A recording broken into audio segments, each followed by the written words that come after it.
సందర్భంలో ఉన్నటువంటి పరిస్థితులు, ప్రజలకు కలిగినటువంటి ఆశలు, పార్టీలు చెప్పినటువంటి ప్రలోభాలు, అది ప్రలోభాలు అంటాం మేము, వాళ్ళు చెప్పినటువంటి, వాళ్ళు కల్పించినటువంటి హామీలు, పరిస్థితులు, ఆ తర్వాత ఒక 10 సంవత్సరాలు వరుసగా ప్రభుత్వంలో ఉన్నటువంటి, ప్రభుత్వం పైన వచ్చేటువంటి ఒక వ్యతిరేక భావము, వీటన్నిటికి మిన్నగా ఇంతకంటే ఇంకా ఎక్కువ ఏదో ప్రజలకు కలుగుతుందనేటువంటి ఆశ, ఈ అన్నిటిని కలుపుకొని, 1, 2 కాదు అనేక అంశాలతో కలుపుకొని ప్రజలు ఇచ్చినటువంటి నిర్ణయం. డెమోక్రసీలో ప్రజల నిర్ణయానికి ఎవరైనా కట్టుబడాలి. అందుకని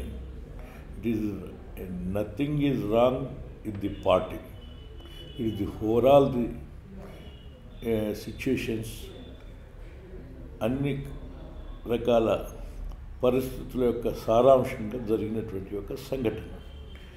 దీని నుండి నిజంగా ప్రజలు ఆశించింది పూర్తి అయిందా లేదా ప్రజలు గమనించాలి. ఇప్పుడు నిజంగా ప్రజలకు మేము చేయదగ్గ దానికంటే ఎక్కువ చేయలేదా అని మేము అవగాహన చేసుకోవటానికి మేము అధ్యయనం చేయాలి ఉన్న సందర్భం.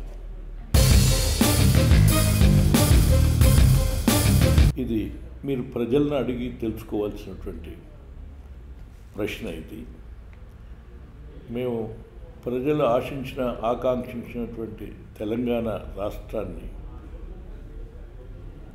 ప్రజల యొక్క ఆకాంక్ష మేరకు మేము నిర్ణయం చేస్తే అది ఎందుకు ప్రజలు రిసీవ్ చేసుకోలేదు అనేటువంటిది ప్రజలు ద్వారా తెలుసుకోవాల్సిన అవసరం మీరు, లేదా కాలంలో మళ్ళా ప్రజలు తెలుసుకొని తగిన తీర్పు ఇస్తుంది అనేటువంటిది నా దృక్పథం. Nothing of shock or this thing or that thing. అది ఇది కూడా ప్రజలే అతను కేవలం తెలంగాణ రాష్ట్రం ఏర్పాటు కొరకే నేను, నా పార్టీ, అందుకొరకు కాంగ్రెస్ పార్టీకి అన్ని విధాలుగా సహకరించడానికి, లేక కాంగ్రెస్ పార్టీలో మెర్జ్ అవ్వటానికి ఉన్నానని పలుసార్లు వ్యక్తపరిచినటువంటి ఆ పార్టీ ఆ తర్వాత ఆ పరిస్థితులను బట్టి వాళ్ళే ఆధిపత్యం పొందుదామనే ఆశతోటి స్టార్ట్ అయినటువంటి విషయం ఇది. అయినా కాంగ్రెస్ పార్టీ 129 సంవత్సరాలు పూర్తి చేసిన చరిత్ర కలిగిన పార్టీ ఒకరి దయాదాక్షిణ్యాల మీద కానీ, ఒకరి ఆలోచనల మీద కానీ, లేకుంటే కేవలం ప్రభుత్వం స్థాపించాలనే అంశం పైన కానీ ఆధారపడి లేదు. దానికి ఉన్నటువంటి లౌకిక ప్రజాస్వామిక సిద్ధాంతాలతో పాటు ప్రజల ఆకాంక్షలకు అనుగుణంగా పనిచేస్తూ ప్రజల ప్రతినిత్యం అధ్యయనం చేస్తూ ప్రజాభిమతంగా ఉండే విధంగా చేయటమే మా కర్తవ్యం. ఆ భాగంగా 129 సంవత్సరాల క్రితం ప్రభుత్వానికి రావాలని, లేకుంటే ప్రభుత్వ ఆధిపత్యం చెలాయించాలనే ఉద్దేశంతో ఏర్పడ్డ పార్టీ కాదు. భారతదేశానికి స్వేచ్ఛా స్వాతంత్ర్యాలు కావాలి, ప్రజాస్వామిక రాజ్యాంగం స్థాపించాలి, ఆ విధంగా ప్రజల ఆత్మగౌరవం కలిగినటువంటి యొక్క రాజ్యంగా నిలవాలనేటువంటి కాంక్షతోటి ఏర్పాటైనటువంటిది. అందుకు సుమారు 85లో ఏర్పాటు చేసినటువంటి పార్టీ 46 వచ్చేటటువంటి వరకు కూడా సుమారు 60 సంవత్సరాలు ఏ అధికారం కొరకు ఆశపడలేదే ఈ పార్టీని. అందుకని ఈ పార్టీ ఎంత త్యాగమైనటువంటి పార్టీ ఒకసారి ఆలోచించాలి ప్రజలు. కేవలం ఈ పార్టీలన్నీ ఆశయం కొరకు గాక వారి యొక్క అవసరం కొద్ది ఏర్పడినటువంటి పార్టీలు ఇవి. దీనికి దానికి ఎంతో భేదం ఉన్నటువంటి. ఏ పార్టీ అయినా వాళ్ళ అధికారాన్ని రావటానికి ప్రయత్నం చేస్తుంది. కానీ ఎవరిని రావద్దు అని చెప్పి రాకుండా ఉండాలని నిలువరించడం అనేటువంటిది ఎవరిది అభిమతం కాకూడదు. లేక గ్యారంటీ అనేది ఎవరన్నా చెప్తే అది సరి అయింది కాదు. కానీ ఎవరి నమ్మకం వాళ్ళకు ఉంటుంది. నాకున్న నా పార్టీ అనుభవంగా నేను వస్తానని నాకు నమ్మకం ఉన్నది, కానీ ఇంకో పార్టీ రాదని చెప్పాల్సిన అవసరం మాకు లేదు కదా, రాదని చెప్పాల్సిన అవసరం. అందుకని ఒకటే గుర్తుపెట్టుకోవాలి, మీరు 2 సీట్లు ఉన్నటువంటి బీజేపీ 272 సీట్లకు వచ్చింది. 400 సీట్లు ఉన్నటువంటిది 44కు పోయింది ఒకసారి. కానీ అయినా ఈ 65 సంవత్సరాల స్వాతంత్రంలో ఎంత ప్రయత్నం చేసినా అందరూ కొడితే 10 సంవత్సరాలు పట్టుమని 11 సంవత్సరాలు రాజ్యంలో లేరు. బీజేపీ కానీ అంతకుముందు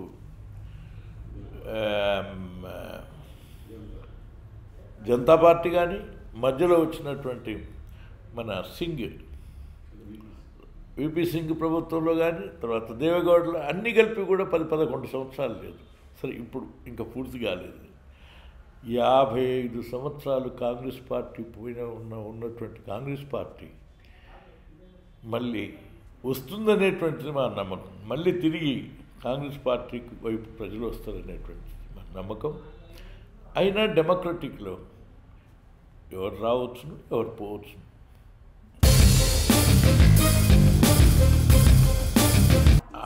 అటువంటి క్వశ్చనే వేసినాం అనుకో, సపోజ్ అంటే మీరందరూ మీడియా మిత్రులకు కూడా నా ప్రశ్న అయితే, మీరు వచ్చే ఎన్నికల్లో ఏ పార్టీకి పోతావు అని చెప్తే ఏం చెప్తావు?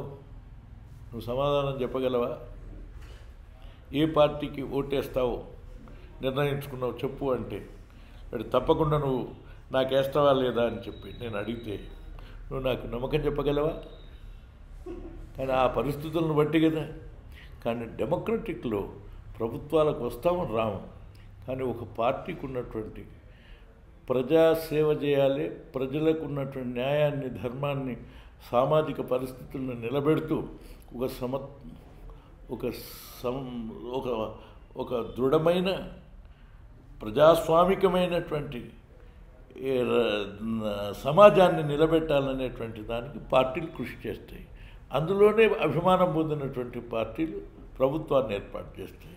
ఏర్పాటు చేసినటువంటి ప్రభుత్వాలు ప్రజానురంజకంగా పరిపాలన ఉండాలి. ఆ విధంగా ప్రజానురంజకంగా ఉండి ప్రజాసేవ చేయాలనేటువంటి వారి యొక్క అభిమతంతో కూడుకున్నదే ఒక పార్టీ. ఆ పార్టీ ముందుకు సాగుతూనే ఉండాలి నిరంతరంగా. ఆ పరంపరే 129 సంవత్సరాలు సాగుతున్నటువంటిది party. That is depends upon the situations and the time, and at that time elections. It's not a predictions.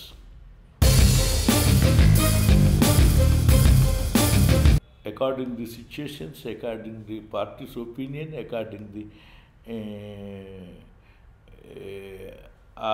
నాటి పరిస్థితుల యొక్క. కానీ కాంగ్రెస్ పార్టీ తప్పనిసరిగా ఇతర పార్టీల మీద ఆధారపడి ఉండదు. Congress party it self is the major and మొత్తం జాతీయంగా గ్రామంలో మాట్లాడుకుంటున్నటువంటి పార్టీ అండ్ ఆల్సో అనేక సంవత్సరాలు రూల్ చేసినటువంటి పార్టీ. కానీ అకార్డింగ్ మారినటువంటి పరిస్థితుల ఆధారంగా ఈనాడు సంకీర్ణాన్ని కూడా కాదని చెప్పలేం. కాబట్టి భావ సారూప్యత కానీ లేక ఆనాటి పరిస్థితులకు సమన్వయంతో సమాజం కొరకు కృషి చేద్దాం అనుకునేటువంటి అవగాహనతో కూడుకున్న పార్టీల యొక్క కలయికని ఆ పరిస్థితులను బట్టి ఆలోచిస్తాం తప్ప ముందుగా అంచనా వేసేది కాదు. అయినా ఈ పార్టీ ఒక దాని మీద ఆధారపడి లేదు.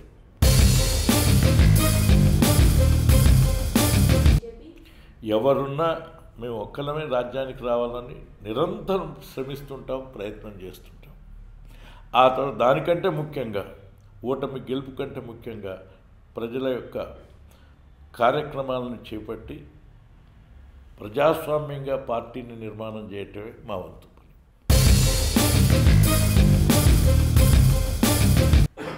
Definitely we will revival the party in the coastal Andhra. సందేహం లేదు. అసలు భారత స్వాతంత్రానికి ఎన్నెముకగా నిలిచింది ఆ ప్రాంతం అంతా ఒకనాడు. కాంగ్రెస్ పార్టీకి ఒక వెన్నెముకగా నిలిచింది ఆ ప్రాంతం అంతా. అనేక మంది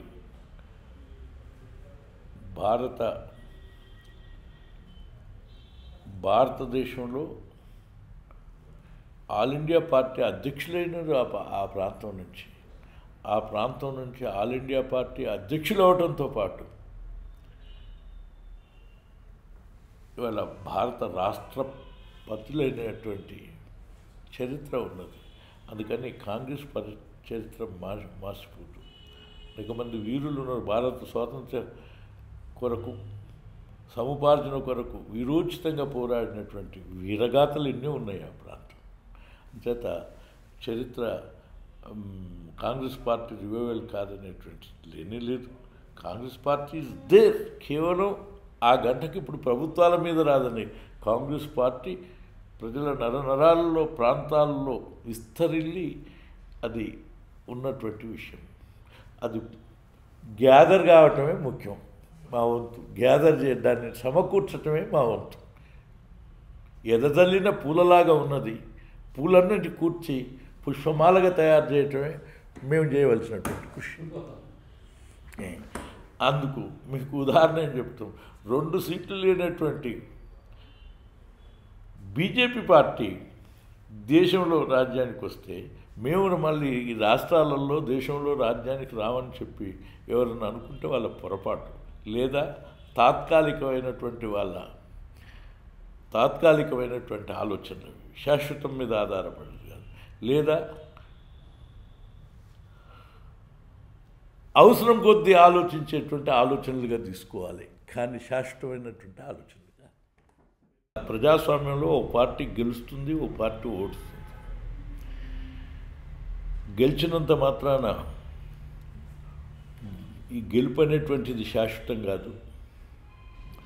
అదేవిధంగా ఓడిపోవటం అనేటువంటిది ఒక విధమైన ఇది బాధాకరమేమి కాకూడదు.